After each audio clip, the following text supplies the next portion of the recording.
Today on Hearts of Heroes. Heroes heed the call when one of California's worst wildfires threatens their mountain community. I could see the fire spreading 3 directions at once.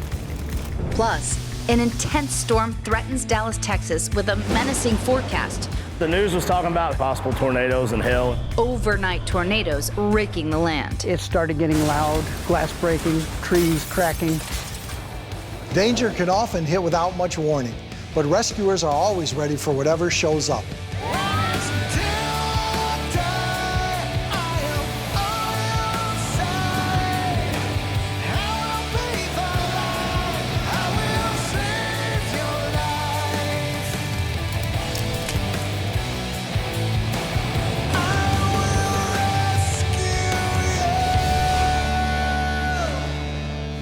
Many of us say, I just want to get away from it all. Maybe move to a secluded mountain town where we can live a simpler way of life. Well, that's all fine and good until you start thinking about the isolation or the lack of access to roads, which can be a problem, especially in a disaster like a fast-moving wildfire. That's the situation one small mountain town faced in 2020 when they were surrounded on all sides by a massive forest fire. And though their population may be small, they prove they are big on courage and determination. If you follow the winding roads of the Sierra Nevada mountains, just above California's Central Valley, you'll find yourself in a small oasis known as Big Creek.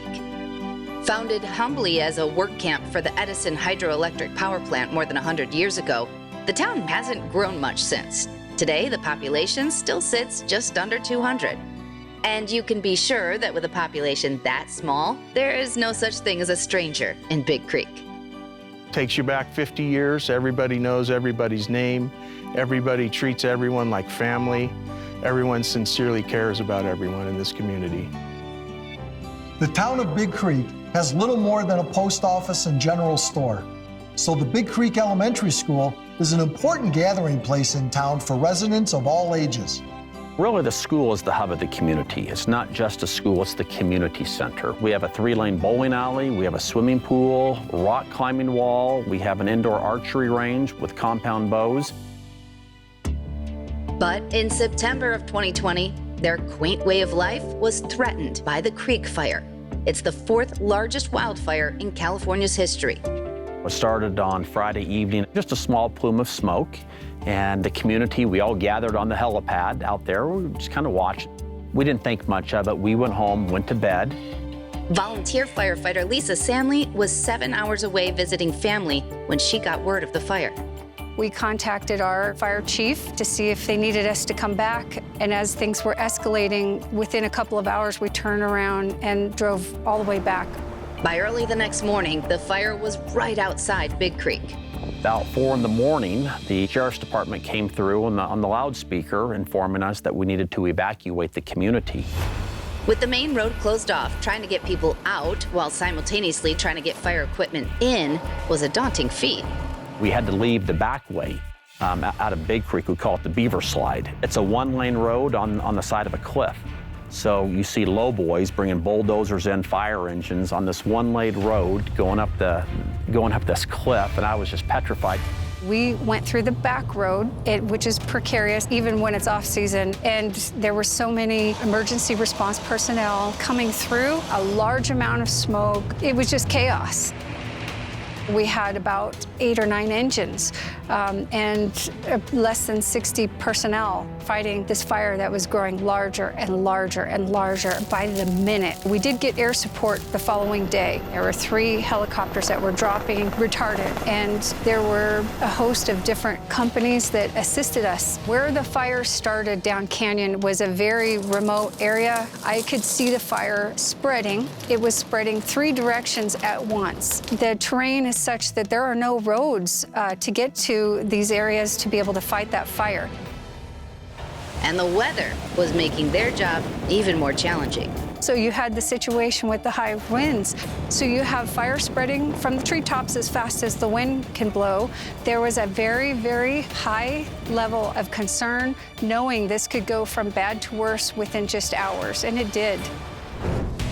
Coming up, the Creek Fire becomes a terrifying inferno. It became literally 200 and 300 feet flames. And later, the city of Dallas is rocked by a slew of destructive tornadoes. I was 100% sure life as we knew it had changed in that moment. But first, a safety tip. Wildfire smoke and ash can irritate your eyes, nose, throat, and lungs, or even make it hard to breathe. You can use an N95 mask or respirator over your nose and mouth to help filter out smoke and ash particles before you breathe them in. You can learn more about protecting yourself from wildfire smoke by contacting your local or state health department.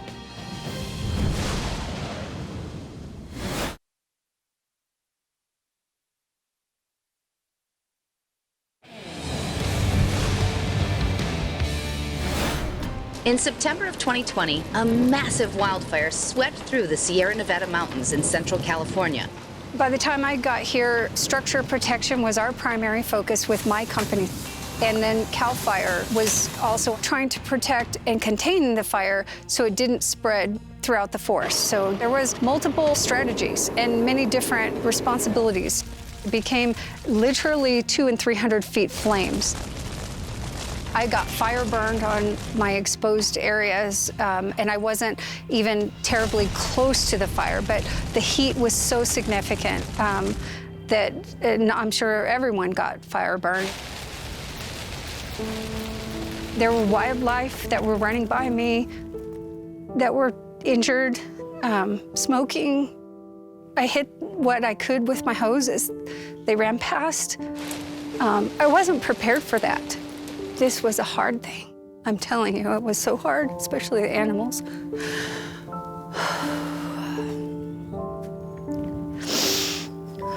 Sorry. Despite the physical and emotional toll, firefighters bravely battled the flames. One of the main structures they focused on, the Big Creek School.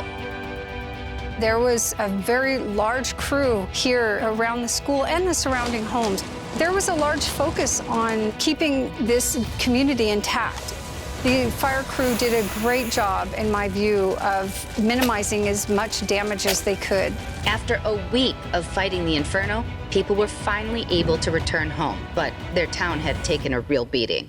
Houses just completely gone, power lines across the road, water running down from fire hydrants. I was not prepared for that sheer amount of devastation when I arrived here. It was almost a surreal feeling coming up here that, I've worked on a lot of catastrophes, but never one this close to home.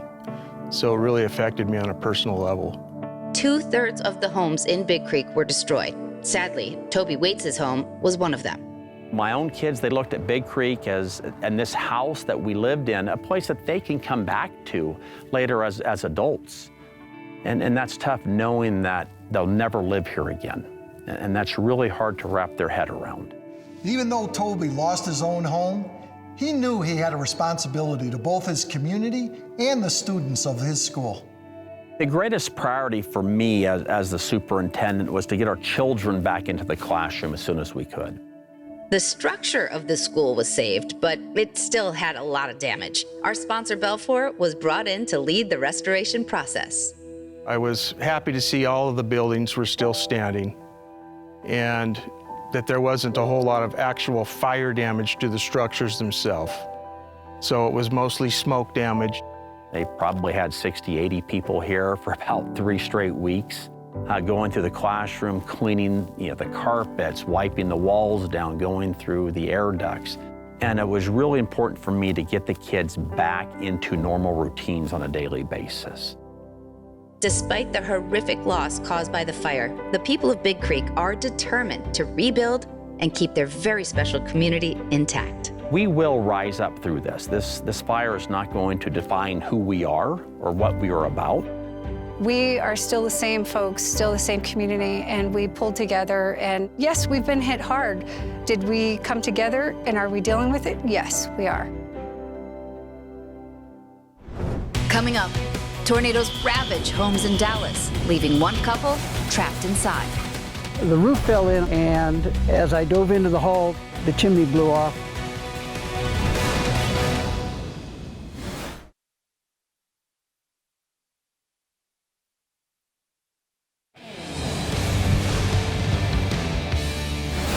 People living in the central plains of Texas, they know all too well that tornadoes can be devastating. Winds can crank up to 300 miles per hour.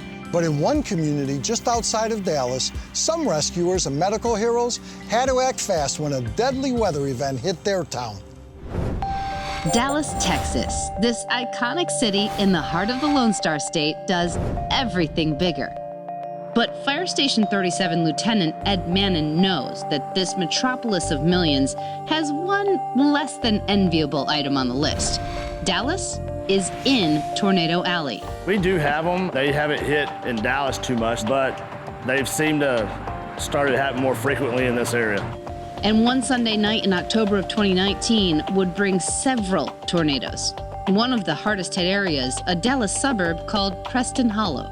I think it's the most harrowing experience I've ever been through. For Philip Devlin, his wife Tina, and daughters Courtney and Aaron, the day started with some challenges. Tina and I had gone to church for a baptism for a colleague, and coming out of church, my wife broke her foot. So we spent part of the day in the emergency room. We got home about noon, and I finally emerged from having my foot up above my heart for about 5 hours. But as the Devlins casually watched football, neither of them heard the warnings about the approaching tornadoes. That is, until they got a call from their youngest daughter, Erin. I'd seen the lightning outside. They had said there's a tornado warning. It's at the tollway in Royal Lane, and they live on Royal Lane. And so I've said, it's right on top of you. Right at that point, the power went out, and her phone call dropped. Within a minute, it started getting loud. I could hear glass breaking, trees cracking. As I was coming back to join my wife, the roof fell in on the ceiling in the living room. And as I dove into the hall, the chimney blew off. Guys, this is no joke. Tornado in Dallas. When or if facing a tornado, experts say that if you can't get to a basement or cellar, the safest place is a small interior room on the lowest level. Stay away from windows, doors, and outside walls. And most importantly, protect your head and neck from flying debris. Once it started coming across the news, I started frantically sending text messages and phone calls. Nothing was going through. In that chaos, daughter Courtney's cell phone had recorded an eerie message from Tina. Courtney! Courtney! Hearing the sheer terror in my mom's voice, I was 100% sure life as we knew it had changed in that moment. Both daughters rushed to get to their parents. To take off having no idea what to expect and feeling so powerless, you don't anticipate this is ever gonna happen. As quickly as the destruction hit, there was suddenly quiet and a skeleton of a house with the Devlins trapped inside. My wife was on the other side of a door. In a closet, I found her. The door was blocked. I had to force my way into that room. I got her out of the closet into the hall where I was. I looked up and the ceiling was cracking where we were laying, and I said, I think we need to get out of this hallway because we may lose that ceiling. So then we crawled up to the front entry. We went to the front foyer, and I forced the door open, and when I did, I saw a 10-foot high pile of debris.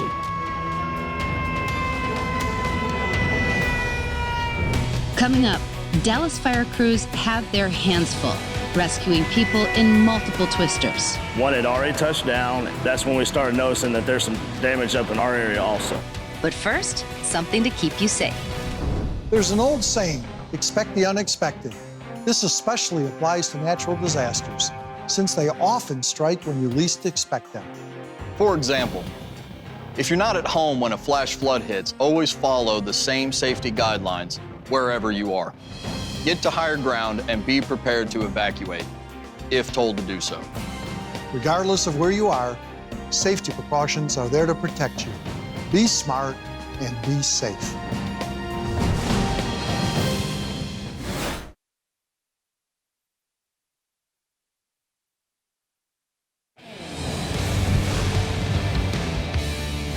The night sky in Dallas, Texas was a swirl of danger. There it is, tornado on the ground, there we go, tornado ripping through Dallas.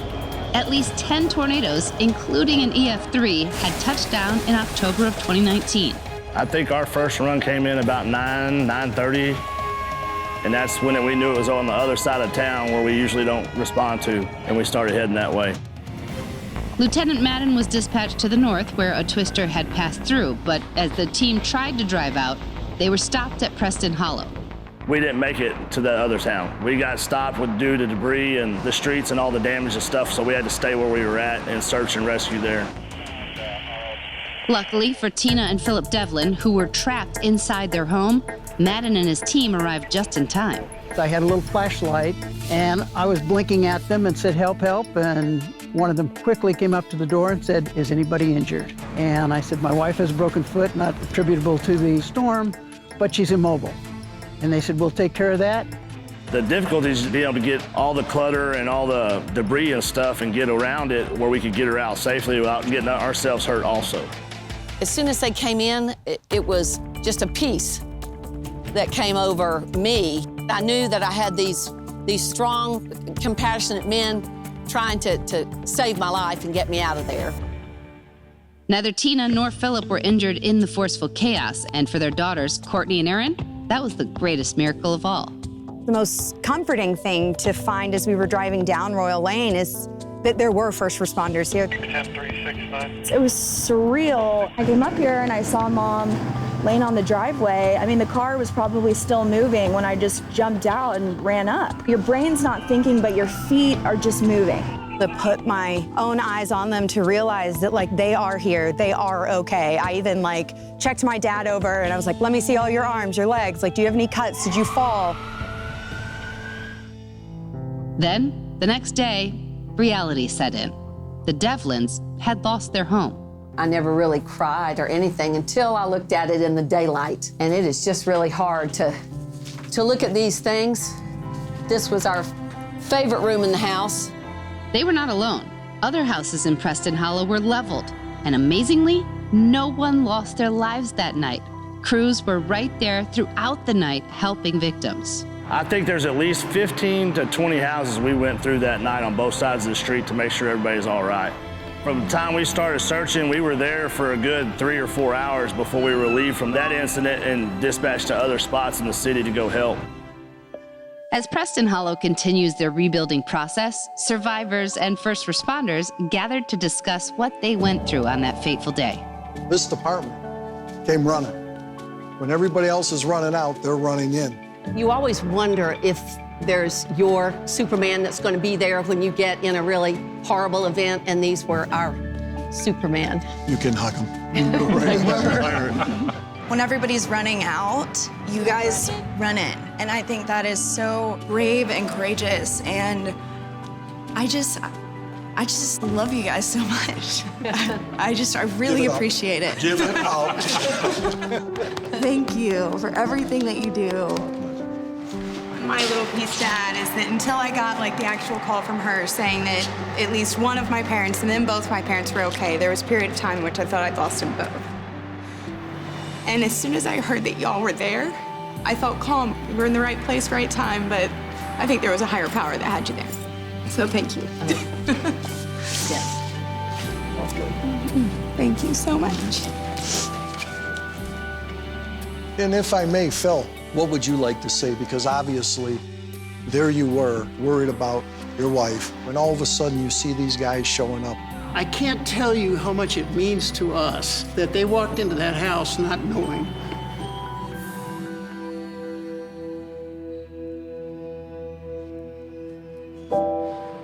Me not knowing whether or not Tina was even alive until I pushed through that door to get to her.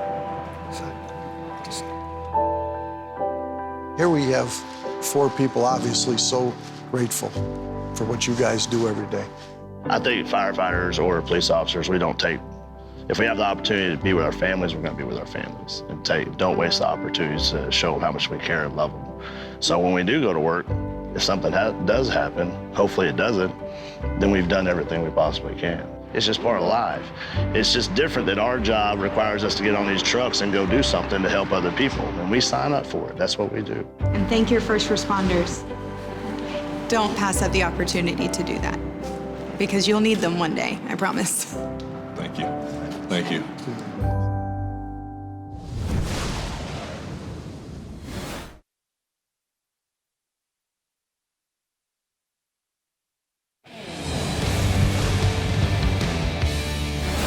No matter what type of disaster you might face, you can do things right now to prepare. Be alert and have a plan. Know where you and your family will be safe, and then have faith that our first responders will be there to back you up. Thanks for watching.